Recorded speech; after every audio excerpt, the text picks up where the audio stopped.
Hi there, my name is Kelly Cody Grimm. And I'm Max Grimm. And we are Creative Actors Lab. What we want to do is just talk a little bit about how you can bring creativity into your everyday life. Everybody, it's Kelly. And Max. And we are back again for another podcast. And this one's kind of a BOGO, I would say. This one is one that is good for writers as well as actors. And, you know, as a screenwriter and an actor, it really helps if I have a really good description of my character to know where to go from. So I happened upon this one article on the Script Lab by Ken Miyamoto. And he had the 25 iconic character descriptions, and I really like them because a lot of times character descriptions, like for instance, like for my medium and a lot of my projects, Sophia Gardine would be Sophia Gardine, late 30s, early 40s, petite, attractive blonde, has seen ghosts almost all her life. So that kind of gives you a little bit of a background. Now, some of these are very simple descriptions. Some of them really hone in. And then we have one at the very end that seems like it was written by somebody who was a novelist, but is not. But it is very, very descriptive of that particular character. So we're just going to kind of dive right in. And what we're going to do is just read some of these characters. You know, again, if you are a screenwriter, start with the basics, the name, the age, and the formatting in all caps. When we first see a character in a script, their names are in all caps in the action line. After that, their names should not be in all caps. That's only when new characters are identified, because then that gives the reader, the director, producer, other actors an idea of like, oh, okay, this is a new person coming in. This is a new beat in the scene. The physical descriptions can foreshadow the character types. You don't really need to describe their exact wardrobe unless there's something that they wear. Is there a pendant that they always wear that means something? You definitely want to describe that. Otherwise, you know, if they're just wearing a pair of jeans and a button-down shirt, and that's pretty much what they wear most of the time, you don't need to include that. And then a single sentence that defines the character traits, like, you don't want to mess with this guy. She has secrets that no one will ever know. She's stronger and more determined than anybody in the room. And then that kind of sets up what you say for an actor to go, oh, okay, I've got an intention now. I have what they're doing. And I think it also helps when we're looking at objectives and obstacles. When we have that, that just helps us out. So those guidelines are just that, but what we're going to read in this particular article is the rules were made to be broken. So a lot of these character descriptions don't necessarily follow that narrative. We've got some films, even back to the 1940s, with a pretty iconic character that we are describing. So Max and I will just go back and forth, kind of describe the character within that particular movie, and just talk about it from there. So the first one up is Alonzo Harris in Training Day. I want to say something before we go any further. Sure. First of all, going over this list, first of all, there's a bunch of movies on here I have not seen. And I mean, these are movies like everybody else in the entire world has seen them except me. I will speak with as much authority as I have, but in some of these cases, not much. And the other thing is, there's not a lot of women on this list. There's not. And I added one. That's wrong. I've got a few ideas myself. I'll sort of add my 2 cents into the pot here. Cool. Did you want to read Alonzo Harris? Why not? Let's see. Okay. Alonzo Harris in Training Day, a movie I have not seen, but it's Denzel. Denzel. It's classic Denzel. So kick butt and take names. Yeah. Denzel. Detective Sergeant Alonzo Harris in a black shirt, black leather jacket, and just enough platinum and diamonds to look like somebody. He reads the paper in a booth. The gun leather tough LAPD vet is a hands-on blue collar cop who can kick your ass with a look. Yeah. Definitely. And Ethan Hawke was his trainee that day for Training Day. So, you know, it really explores the rogue cop theme, and, you know, he's going to dispense his own justice. A lot of like what we saw with Dirty Harry. I'm actually surprised Dirty Harry isn't on this list. And then also Death Wish, although Charles Bronson's character in Death Wish was actually an architect who knew how to shoot. But, I think if you were just looking at this and you were going, oh, okay, he reads the paper in a booth, he's hands-on, who can kick your ass with just a look. What I like about that, just as an actor, is you don't have to say much. You can just kind of look. And that, to me, can speak volumes rather than you actually having to speak volumes. So much of what we do, and of course we're on a podcast, but 90% of our communication is nonverbal. So the better you are as an actor or even as a screenwriter, you might be going, oh, great, 90% of the communication is nonverbal. But as a screenwriter, you can drop those little things in. Are there little tics that someone has? Are they constant twirling their hair when they're nervous?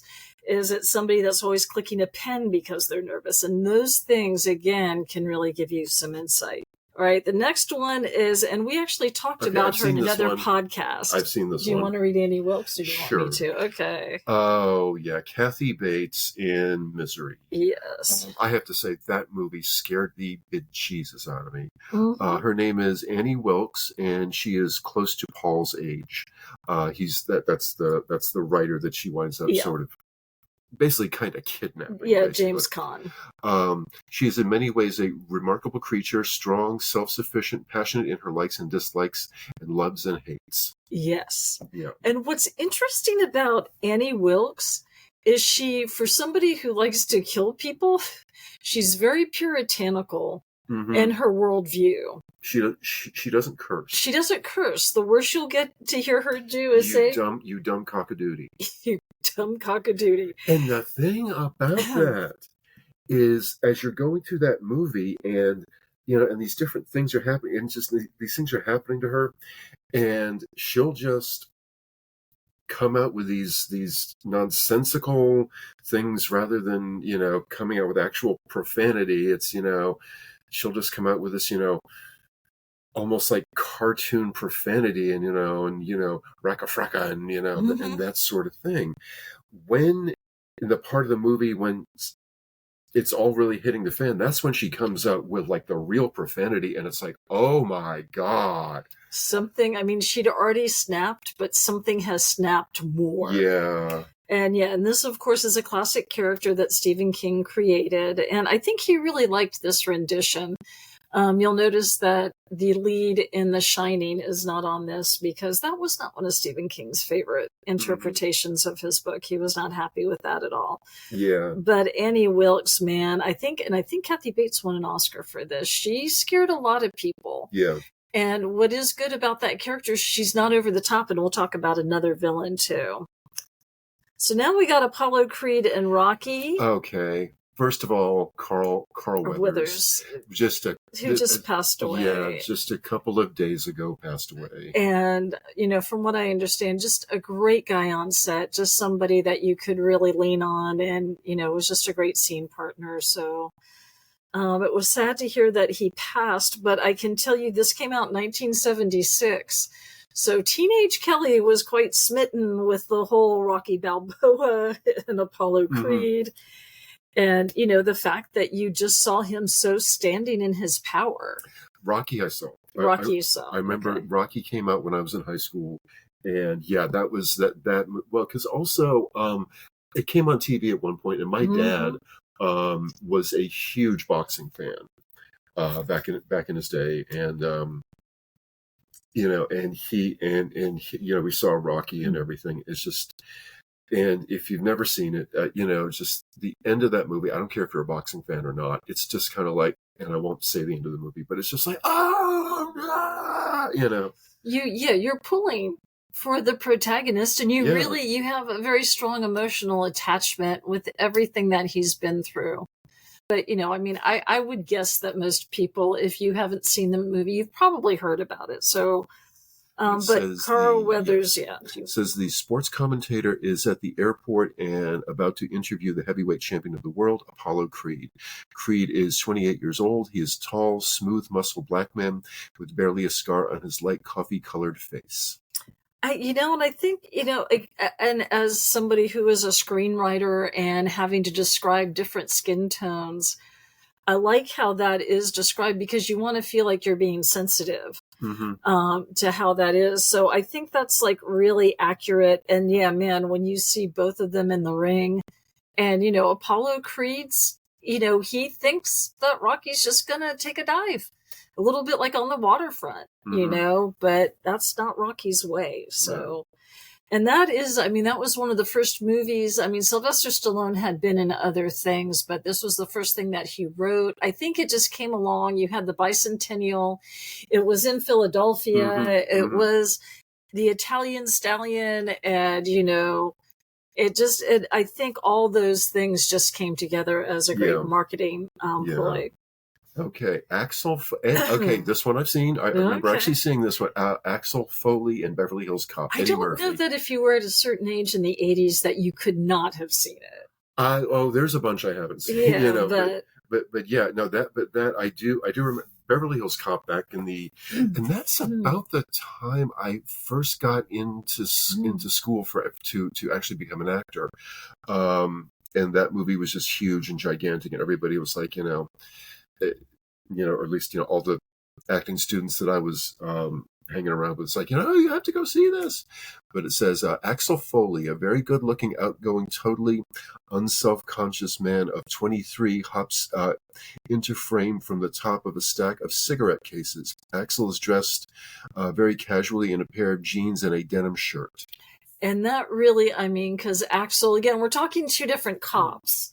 So, when we're looking at Training Day, Denzel Washington's character, he's road cop and things like that. In a way, Axel Foley is too, but in a very different way. He's not accidentally killing people or killing them on purpose with any malice. He's trying to navigate the system. And the system stacked against him. I actually had done a video on character arcs, and we were talking about Mulan and that Eddie Murphy started doing all these kids movies like in the late 90s and into the 2000s and stuff. And I said, I think he has like 10 kids. And I think part of that is like, my kids can't see Trading Places at a certain age. They can't see Beverly Hills Cop. Right. I need to be making movies that my kids can see. So that's, Shrek. So that's where you really saw his career. And honestly, a smart move because more people can see G-rated movies than can see R-rated movies. Ice Cube did the same thing. Yeah, exactly. But yeah, you get a really good sense now. We've got Silence of the Lambs. Okay, here's and the next one is let me see the next. Hannibal. Okay. Clarice Starling and Hannibal Lecter. Do you want me to read Clarice? Sure. Yes, Clarice. Clarice. Yeah, Jodie Foster. I love her because I grew up with her. She was a kid actor in Disney movies. I think she was also on My Three Sons. Oh, Lord. And things like that. So, was she really? I think so. A woman's face backs into a shot, her head resting against grimy wallpaper. She is tense, sweaty, wide-eyed with concentration. This is Clarice Starling, mid-20s, trim, very pretty. She wears a Kevlar body armor over a navy windbreaker, khaki pants. Her thick hair is piled high under a navy baseball cap, a revolver clutched in her right hand and hovers by her ear. So yeah, you have someone who, right from the get-go, our first impression, and as an actor, someone like Jodie Foster looking at this is like, okay, my character can kick ass and take names, and she doesn't appear in this first scene to have any weaknesses, but then as we get into Hannibal Lecter, who is a shrewd, brilliant guy, psychopath, brilliant guy. Psychiatrist. Psychiatrist. He is able to pick up on the things that frighten her the most. And then this is when she first meets him, the Hannibal Lecter in Silence of the Lambs. And Sir Anthony Hopkins is just devastatingly great. Brian Cox also had this role as well. Brian Cox actually was the first person to ever play Hannibal Lecter. But it says, Dr. Hannibal Lecter is lounging on his bunk in white pajamas reading an Italian Vogue. He turns, considers her, a face so long out of the sun it seems almost leached, except for his glittering eyes and wet red mouth. He rises smoothly, crosses to stand before her, the gracious host. His voice is cultured, soft. And something I remember seeing, two things I remember about this. Seeing an interview with Anthony Hopkins. One of the first things he said when he was starting to develop the characters, like he wanted his hair to be slicked back. Mm-hmm. And he basically didn't want any kind of like loose clothing. He wanted to be very streamlined. He wanted to look like a very streamlined, well-oiled killing machine, is the way he put it. Mm-hmm. The other thing, and I've said this, it's just such a great piece of movie making. I saw it in the theater when it first came out, and which was an experience. As compared to seeing it on TV, seeing that thing on a big screen was just holy. With having other people reacting. Well, and if you've seen the movie, there's the scene where Hannibal Lecter is pushed out on that like furniture dolly type of thing, mm-hmm. and he's in straps and he's got the mask on and all that sort of thing. He's talking to the woman senator whose daughter has been abducted by Buffalo Bill. Mm. How could I not remember that name? Yeah. Buffalo Bill. And what happens is that he has the interaction with the senator. They go to wheel him off, and one of the two cops accidentally drops a pen. And what happens is you see a shot of the pen fall to the ground in slow motion. And then you see, even though he's like in like a bazillion restraints, and has got, and it's just flanked with cops and all this stuff, you see him see that pen drop to the ground. I swear to God, that whole movie theater screamed at seeing this pen drop to the ground and just him seeing it. And then I forget how much, and it just, everybody, just a pen dropping to the ground and a guy reacting to it. Literal, oh God, what's gonna happen? And then sure enough, later on, he somehow or other gets the two cops into the cage with him, and basically kills both of them with a pen. And he's just, and then afterwards, he's just covered in blood, listening to J.S. Bach over these like dead bodies in blood, just with his hands, just like, just conducting this symphony and all this type of thing. And it was just, oh my God, it's just that the way that audience reacted to that. I mean, just that simple little dropping of a pen mm-hmm. and a reaction shot to get a whole movie theater of however many people in there just to literally scream out loud. That's just good filmmaking. Yeah. That is just good filmmaking because, sometimes in the horror movies you have all the cheap jump scares and mm-hmm. it's like, for me, it was kind of like Get Out was like that. Mm-hmm. It was very psychological. And then, when you would hear the sound of the tea and the spoon and you're like, this is going to come back later. This is something that's mm-hmm. not quite right. Hans Gruber and Again, Die Hard. I've never seen Die Hard. But Alan Rickman, again, brilliant actor. It just so good. Actor. And again, somebody that could do so much with just moving his eyes or just a little twitch of the mouth or just mm-hmm. One nostril's flaring and stuff, and you're like, this guy's gonna take, and he's saying nothing. Mm-hmm. But and I have seen Die Hard because of course it was Bruce Willis in a tank top and then barefoot, and so But we get De Hans Gruber. You want to read this one? Let's see. The doors to a service elevator open to reveal Hans Gruber. Impeccably dressed, lean and handsome, he steps out into the lobby like he owns the building, and in a way, he does. And we will see that later on in the movie. And, you've got Bruce Willis having to take care of business. But I think this really kicked off his career. I'm trying to think. He was in a movie. Well, he was in several movies before he got really. But he was in a movie called Closetland. Okay, yeah. With Madeline Stowe. It was just the two of them. Mm-hmm. brilliant movie, not a movie for everybody, let me tell you. He played a torturer. He played a professional government torturer. And then he was in a movie called Truly, Madly, Deeply. That was the one I was thinking Juliet of. Stevenson. And basically, he had been a cello player, and his character was married to Juliet Stevenson's character. He passed away at a very young age, and she was just devastated by it. And he comes back as a ghost.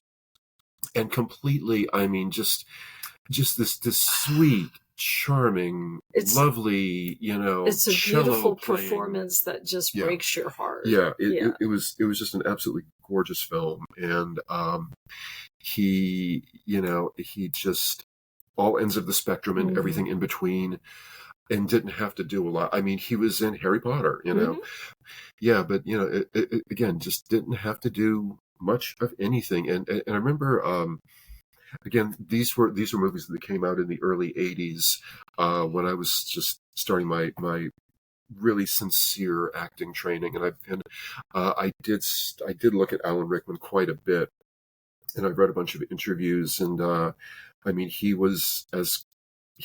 could pull it off on stage in front of hundreds of people doing Shakespeare, or he could, pull it off in front of a camera. He said, I remember him saying, because you've got cameras that can get so close in on you that, you really have to sincerely be connected with feeling whatever the character's feeling. So on stage, you can hide it a bit better, is what he said. But he was just like, on camera, he said he found it more difficult to act on camera than on stage. But he... because it all really comes into the eyes. Like if you're a stage actor and you're in a scene, and it's really easy to zone out and go, God, where are we going to eat after this?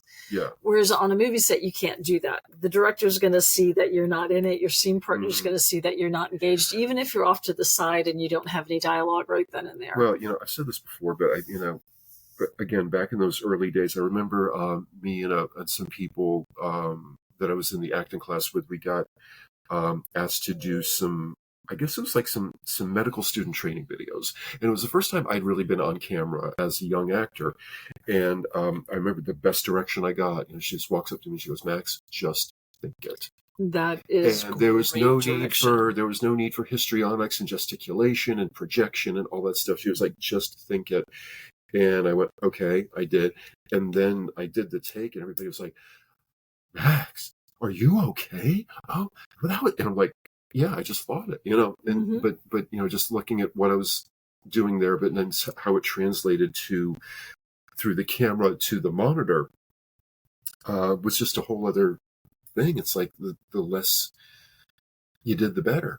I'm actually listening to a biography of Elizabeth Taylor, who didn't really have any formal training. I mean, she went in as a kid, learned things through the studio system, and she was doing Cat on a Hot Tin Roof with Paul Newman as Maggie the cat. And she'd had a lot of personal things that had happened during that. But he went to the director and he said, I don't feel like she's giving me anything. I just don't think. And the director said, here, let me show you. And I think at that point, Paul Newman may have been a method actor. I could be wrong. But he went and he saw the dailies and he went, oh my God, she's amazing. I'm the one who's terrible. Because it's like she knew how to work a camera. And, so I think whenever you have that sort of talent, it's amazing. And, just for the actors who are listening, when you get those parts where you can do that, I mean, I remember Marilyn Monroe, Prince and the Showgirl, and you had Laurence Olivier trying to direct it, and his wife Vivian Leigh had done the original movie or the original stage play. And so you had all these theatrical English actors trying to do this piece. And Olivier had done Hamlet and done a lot of stuff, but because he had done this one on stage, he was just overdoing it.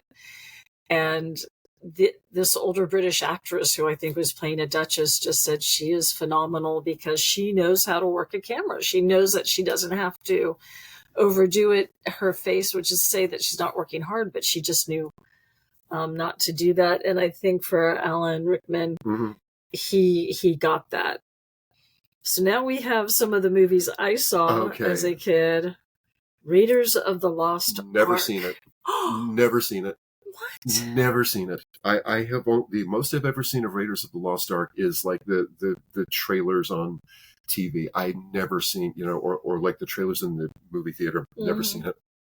Wow. I know there's just something lacking in my upbringing here. What can I tell you? Yeah. Well, you see, I had already gotten a big crush on Harrison Ford in Star Wars. Okay, we'll talk about that in a minute. I'm actually wearing a Star Wars t-shirt, so.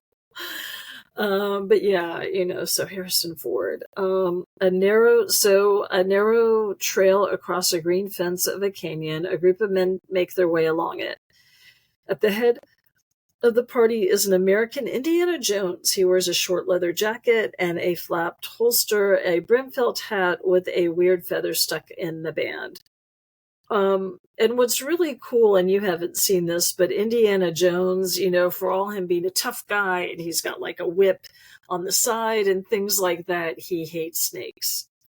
So there's this one part, so being an archaeologist, you're going to probably run into snakes. He ends up going into the pyramids, gets close to where they're trying to find the tomb and some artifacts, and sure enough, snakes and cobras. So, I think that's one reason why I haven't wanted Amber to watch that, because she hates snakes too. She's an Indiana Jones. I hate snakes, but maybe she might relate to Indiana well, because he doesn't do that. But, yeah, so you're getting, he just is the head of the party, a holster brim hat with a weird feather stuck in the band. You wonder, well, what's the weird feather? Is that from another archaeology experiment? But that is the first time that we see him, and then all the things that he can do, which is pretty amazing. The one story I remember hearing about that movie is there's a scene apparently, and I have seen this part of it, where there's some bad dude with a scimitar, and he's going to he's going to kill Indiana Jones for whatever reason. Apparently that day of shooting, Harrison Ford had the flu and was really, really sick. And he was in his trailer. He's like, I just don't think. And he's supposed to. The idea was that he was supposed to go out and get into some big fight with this guy with a scimitar and all this choreography and stuff. And he's like, I can't do it. So what they wound up doing, they had the guy with the scimitar come out and dance around and do all the martial arts moves and all this stuff. And Indiana Jones just pulls out a gun and shoots him, walks away. And that really, I think, worked better than if they had done the other stuff, because it was kind of like he did all this stuff to try to psych him out. And he was just like, boom. Yeah. End scene. Yeah. So, sometimes on a movie set, as you said, you've got to pivot. And sometimes you've got to pivot in real time, because leads get sick and things like that happen. Okay, here's another one I've never seen, and the reason being is that I am not a 19-year-old female. But anyway. All right. Do you want to read this one, or do you want me to? Oh, I guess so. I just Jack Sparrow in Pirates of the Caribbean: Curse of the Black Pearl. Okay.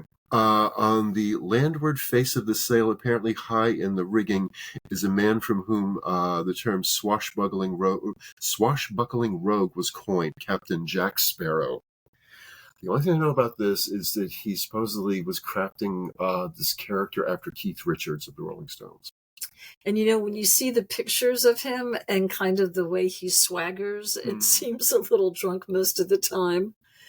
And sometimes it's hard to understand him. You're kind of like going, yeah, okay, I could see where that could totally be it. But yes, swashbuckling rogue definitely describes Captain Jack Sparrow. And he certainly made quite the career out of that for a while. We won't go into what has happened for his personal life since then. But, yeah. But anyway, yeah, the girls loved him. So that was definitely of that. And then John Coffey. Another one I've never seen, folks. I haven't either, but I researched it because I'm like, this is one of the few on here that I haven't seen. And, in the posters, they don't really emphasize John Coffey as much as Tom Hanks. And in the movie Tom Hanks, we see him like in 1999 as a very old man. The movie Top Hat comes on, and he gets really emotional, and he's in this assisted living space, and they're going, "What's wrong, sir? What's wrong?" And then that gets him to talk about this particular character in The Green Mile. John Coffey is a huge black man, nearly 7 feet tall and 300 pounds, his massive head shiny and bald, his skin a tapestry of old scars. His prison overalls, the biggest size they had, ending at mid-calf. He looks dull and confused, as if wondering where he is and how he got there. And if you could see, well, actually, you can't see it on the podcast, but I will hold it up here. You can kind of see the light emanating from the back of his head. What is really interesting about the plot of this is John Coffey doesn't understand he did not do the crime that he was accused of, but he happens to be a natural healer. So he is able to heal people with a touch, and Tom Hanks's character is like, this guy's not giving me off the kind of vibes that someone that would have assaulted and then killed 2 young white girls. And of course, this story is taking place in the 30s, and the Green Mile is actually the name of the prison where it takes place. But after reading the description of it, I'm like, I would really like to read this or watch it, just because, I mean, you got Tom Hanks at kind of the height of his Tom Hankness. But I think just the interaction in the story that it's trying to tell, that he is a healer and he tries to heal people and make them better, which, you know, would give you, as the actor looking at this, his confusion for why he's there. You know, I've only done the right thing. I've tried to help people, and yet, you know, they've got me in jail. And again, this was also based on a Stephen King book. So this is a little bit of a departure from what he would normally write. So now we're at Luke Skywalker, Princess Leia, and Han Solo, and Star Wars. Okay. And yeah. For the record, I saw Star Wars 1 and 2. Just because everyone else was. I saw Star Wars. I saw the original Star Wars, and then I saw Star Wars 2 with a couple of friends of mine. And for the record, kids, we were all tripping on acid when we saw it. So don't do that, kids. Yeah, not a good idea. But one thing I want to say about this is actually one of the things. Star Wars apparently was inspired by a lot of different things. But one of the things it was inspired by was a film called The Seven Samurai by Akira Kurosawa. And I think that was like a 1954 movie, black and white. There's 2 characters in the very beginning of it. You can see where they got R2-D2 and C-3PO. And if you watch that movie, you can see the parallels in Star Wars to it. Now, one person who is not on this list that I really, the guy who starred in Seven Samurai, Toshiro Mifune, he acted in a bunch of Kurosawa's films. In fact, I pulled up information about him. One thing is to see, he acted in 16 of Kurosawa's films: Seven Samurai, Throne of Blood, and The Hidden Fortress, Yojimbo, the Samurai Trilogy. He was in the NBC miniseries Shogun. It says right, he is widely considered one of the greatest actors of all time. And I did not know this. He was born on April 1st, 1920, my father's birthday, and passed away Christmas Eve, 1997. Wow. But, I remember just, being back in the early days, and I was watching like every movie I could get back then we had, I think it was even pre-Blockbuster days. But just renting all of these VHSs and seeing a bunch of his performances, and he was so powerful on camera. I don't remember what film it's from exactly, but he plays a samurai. He gets ambushed by an army, and they all get him with arrows. And he's trying to escape from them and he just has this one scene where he must have like 20 arrows sticking out of his body, and he's still trying to bite his way out of things, and they just keep shooting more arrows at him. By the end of the thing, he's just like head to toe, he's pierced with arrows, and he's still fighting. He was a tremendous actor. But that was one of the things when I saw Star Wars. because I realized what a cultural phenomenon that movie is. That is where the term blockbuster actually came from. It was 1977, and people were literally lined up around the block to see it, because you didn't have, it was before the VHSs, obviously before DVDs and streaming or anything like that. So if it wasn't going to be on TV, or you didn't see it in the movies, you just weren't going to see it. And a movie like this was going to be a long time. I mean, sometimes your lag time between a movie in the theaters and TV might be years. Yeah, no, I remember when I went to see Star Wars in the theater back in the 70s, it was literally, it was down the block and around the corner waiting to get in. But yeah. And I just, so that I actually saw it 10 times in the theater. So I saw it, but I'm impressed that you saw it once, because you are not, because like my brother Steve was majorly into Star Trek and science fiction and any of that stuff. We're also big Twilight Zone fans. So you don't have to be really science fiction to be in Twilight Zone, but I actually am wearing a Princess Leia t-shirt that says Rebel, because would you say that describes me sometimes? Sometimes, yes. Sometimes not so much. But just to give you a description of when we first see Luke Skywalker, and then Princess Leia, and then Han Solo.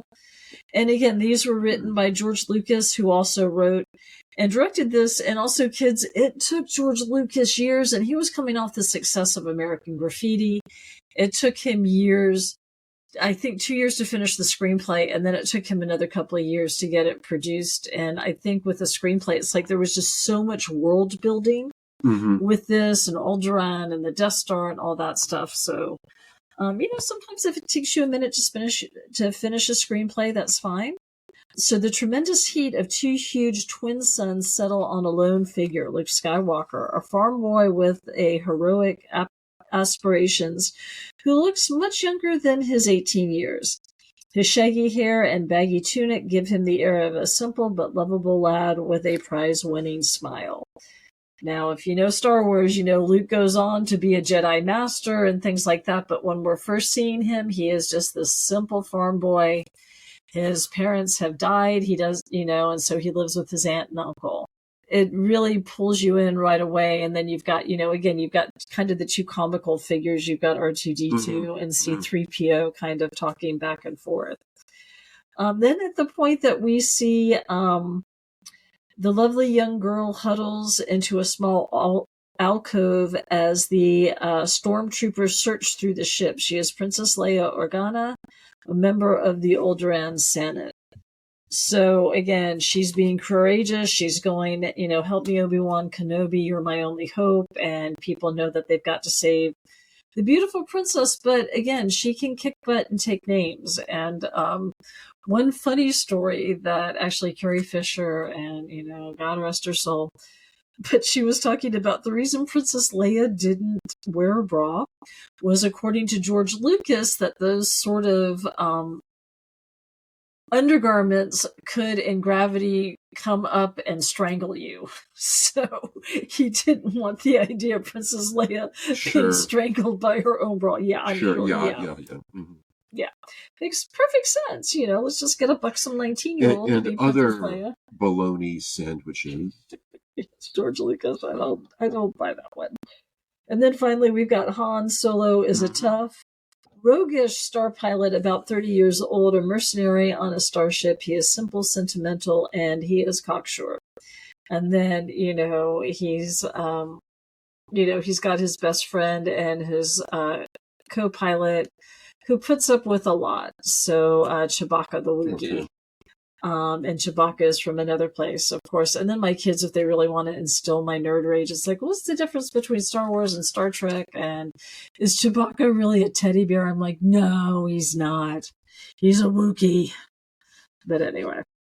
But those, again, that's just kicking this off. And then we've got Michael Corleone in The Godfather. The Godfather, of course, yeah. And his introduction is really pretty simple. But we do see him in a uniform. So if you want to read that one. Sure. Michael Corleone, dressed in the uniform of a Marine captain, leads Kay Adams through the wedding crowd, occasionally stopped and greeted by friends of the family. Very simple introduction to a guy who is extremely complex. I remember my parents, when The Godfather first came out, going to see it. I stayed out of it because I was just too young to see it at the time. But I can still remember going out to see it and coming back and describing like the scenes about the horse and about the toll booth and stuff like that. And the whole scene about, Brando in the beginning of it and having the heart attack with his grandson and with the orange in his mouth. And just, I do remember the cultural impact that movie had when it came out. Mm-hmm. I never saw Godfather 3, I don't think. But I remember seeing Godfather 2. But I mean, that's sort of like, Godfather, the first one is like, movies like that come around once in a generation, really. Maybe maybe a couple, but I don't think any other. I love Goodfellas. I love that movie, but frankly, it's not. And The Sopranos, but you see that influence.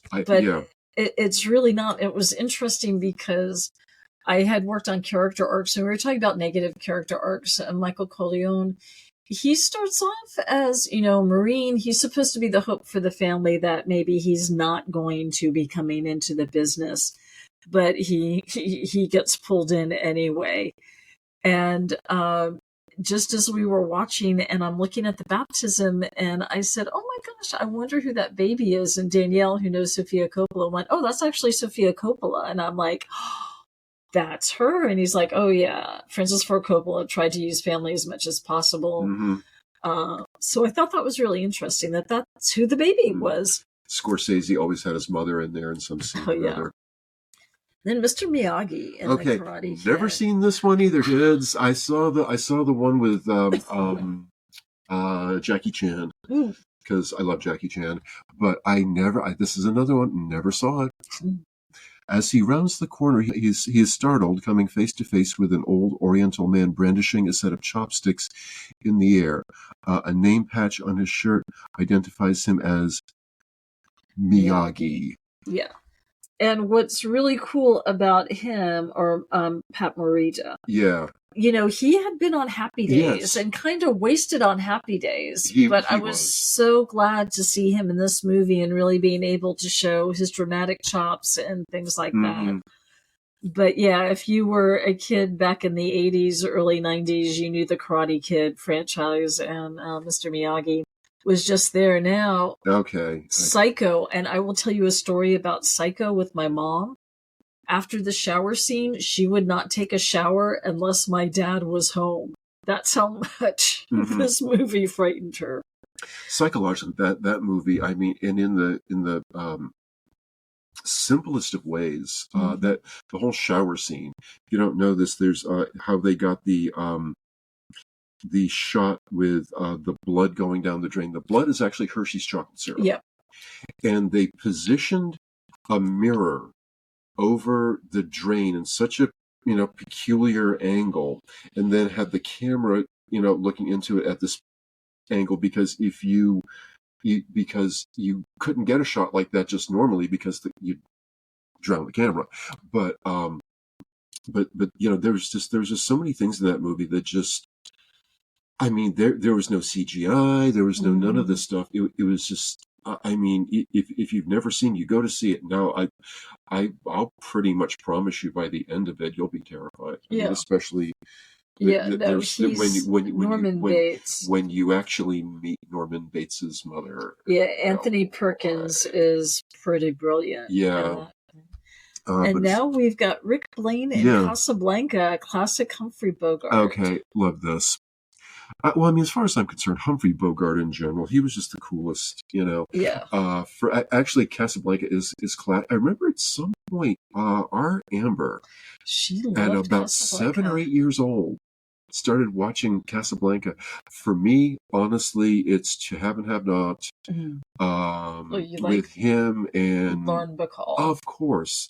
But, one of the first times you see, they just have this interaction where it's kind of like, they don't say a word. They're not even looking at each other, but just like, he just pulls out a cigarette, puts it in his mouth, and she lights a match and sort of like lights the cigarette over her shoulder. And it's so cool. Mm-hmm. It's the simplest. It is so cool. It's just, a thing like that. I mean, it's just beyond iconic. And I will tell you, the African Queen. Yeah. With him and Katharine Hepburn. It's the two of them going down an African river. Mm-hmm. I remember seeing that and just being, oh my God. You see two people at the very top of their craft. Mm-hmm. So yeah, if you were a film, Hepburn. Yeah, Katharine Hepburn is just amazing in that. I mean, if you love her, it's a very different look from the Philadelphia Story many decades prior to that. But I think African Queen, unfortunately, was one of his last movies because he passed away when he was like 57 or 58 from lung cancer. Yeah. Medium shot Rick sitting at a table alone. He just sits, staring at the drink. There is no expression in his eyes. He is a complete deadpan. Rick is an American of indeterminate age. And to me, that is like such a great description of that character. Mm-hmm. To me, I mean, he was such a study in cool, and, he didn't overact or underact. I mean, it was just right what he did.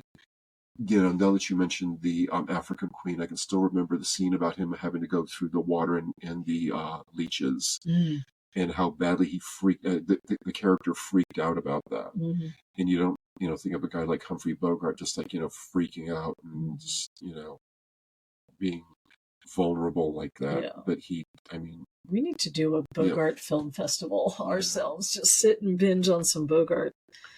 So the next, and I actually put this character on the list because when we do script analysis, we do look at fences and character arcs and letting it go. And the scene where, she just lets it go is pretty amazing. But Rose Maxson comes out onto a porch, and I want to say that this looks like I was having a hard time finding the movie script, so this is really more her character description, I think, in the play. Mm-hmm.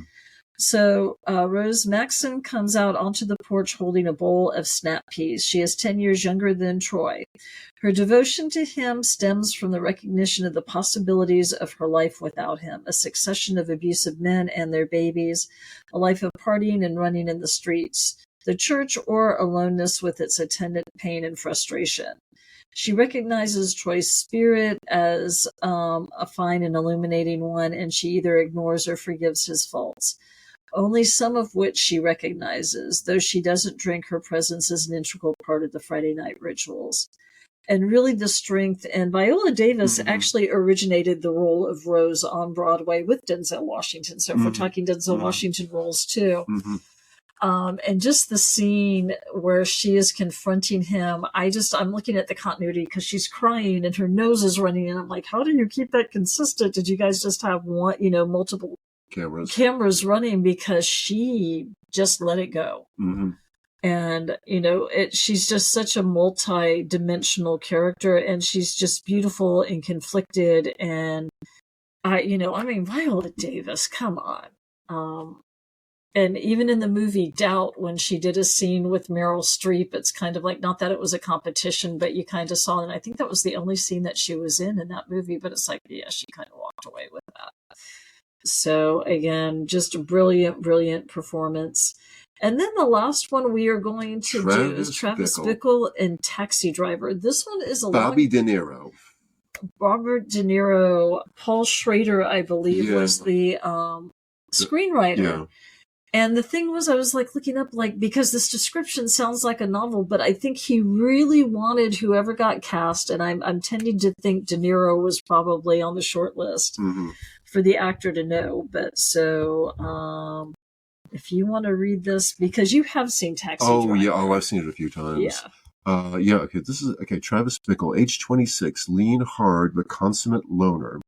On the surface, he appears good-looking, even handsome. He has a quiet, steady look and a disarming smile, which flashes from nowhere, lighting up his whole face. But behind that smile, around his dark eyes, in his gaunt cheeks, one can see his ominous stains caused by a life of private fear, emptiness, and loneliness. He seems to have wandered in from a land where it is always cold, a country where the inhabitants seldom speak. The head moves, the expression changes, but the eyes remain ever fixed, unblinking, piercing empty space. Travis is now drifting in and out of the New York nightlife, a dark shadow among darker shadows. Not noticed, no reason to be noticed. Travis is one with his surroundings. He wears rider jeans, cowboy boots, a plaid western shirt, and a belt in a worn beige army jacket with the patch reading King Kong Company 1968-1970. He has the smell of sex about him. Sick sex, repressed sex, lonely sex, but sex nonetheless. He is a raw male force driving forward towards what one cannot tell. Then one looks closer and sees the inevitable. The clock spring cannot be wound continually tighter. As the earth moves towards the sun, Travis Bickle moves towards violence. Gee, that's not written by a novelist. No, well, he's a screenwriter, but probably, but just that one sentence uses sex 4 times. So I think, and then also, interestingly enough, when we talked about Jodie Foster in Silence of the Lambs, she was a young... She was 12 or 13. 13, and that's playing a prostitute. Yeah, yes. That's a child prostitute. Yeah, that movie, I remember when that came out, there was so much controversy over that. Yeah, and I think if it came out today, obviously, you would definitely have that same controversy. Yeah, oh boy, I think it might even be more so. Yeah, even more. But, it is interesting, again, just so for the screenwriting peeps who might be listening to this, these are just really interesting, iconic character descriptions for actors. Just keep those things in mind when you see those, what can I build off of this? Because sometimes you do have really good character descriptions, sometimes you don't. And then it's up to you to try to build that world for yourself of your character. I recently did a short film. I think I talked about that last week. I journaled as my character because there was a lot going on in that screenplay. And so for me, I just had to sit down at different points of my character's life and go, what was she thinking from the time she was a young woman, to where she is now? And it really actually did help me. And when I showed the director that, she's like, "Ooh, I'm going to have to steal that." And I'm like, well, I can use it. You don't have to steal it. You can go ahead and definitely use it. And I want to very quickly add one person. First of all, there's not enough women on that list. Yes, I agree. Helen Mirren in The Queen. Yes. Okay, and also The Cook, the Thief, His Wife, and Her Lover. Oh Again, gosh, not a movie for everyone. No. Really, I mean, beautifully done, but there's some parts of that movie are rough. Not easy. To say the least. But Helen Mirren playing the Queen, playing the Queen Mum. Apparently, she was invited to tea. She was Queen Elizabeth. She wasn't Queen Mum. She was Queen Elizabeth. This was about after Princess Diana died. Yeah, no, this is Queen Elizabeth. Okay. I thought all queens were called Mum. No. Okay. No. Well, pardon me. Yeah, no, Queen Mum. My British ancestors are rolling over the graves right now. But it took your Irish wife to correct you.